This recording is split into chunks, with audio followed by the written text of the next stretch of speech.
Kisah tentang khalifah pertama dinasti Umayyah atau Muawiyah dan iblis diabadikan oleh Jalaluddin Rumi dalam karyanya Masnaw. Ketika itu, Muawiyah sedang tidur di dalam istana.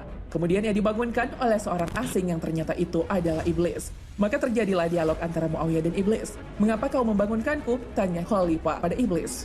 "Waktu sholat akan segera tiba dan aku khawatir engkau terlambat karena tertidur, wahai khalifah," jawab iblis. "Tidak mungkin kau mengarahkanku pada jalan yang benar. Tugasmu adalah menyesatkan umat manusia dari jalan yang benar," ungkap sang khalifah menanggapi pernyataan iblis. "Ketahuilah, wahai khalifah, 700 tahun aku mengabdi kepada Allah meskipun akhirnya aku membangkannya. Aku membangkannya bukan karena mengufurinya, tetapi karena rasa cemburuku terhadap Adam. Aku masih mencintainya, wahai khalifah," ungkap iblis kepada khalifah.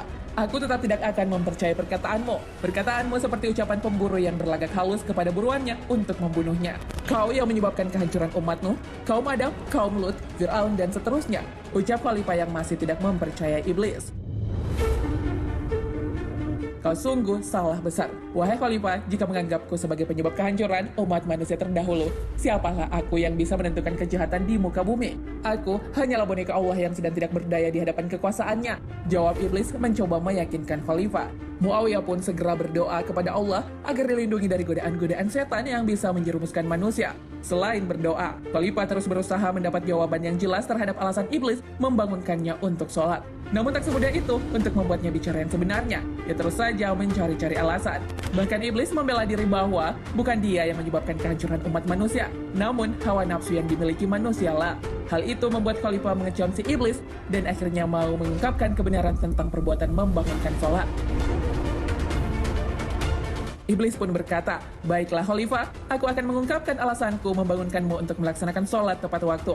Khalifah, jika engkau tertidur dan kehilangan waktu sholat, maka engkau akan sangat menyesal. Penyesalan di dalam dirimu akan membawamu kepada zikir, kepada Allah dan penuh penyesalan. Zikir penuh penyesalan itu lebih ditakuti daripada sholatmu, wahai khalifah. Sebab setiap zikir penuh penyesalan yang kau sampaikan kepada Allah itu bernilai 200 kali lebih banyak daripada sholat atau doa biasa." Nah sahabat beriman, itulah alasan iblis pernah membangunkan seorang khalifah Muawiyah untuk melaksanakan sholat. Ternyata iblis takut akan zikir yang dilakukan dengan penuh penyesalan oleh seorang hamba. Marilah kita memperbanyak zikir setiap waktu agar iblis takut. Wallahu a'lam bishawab.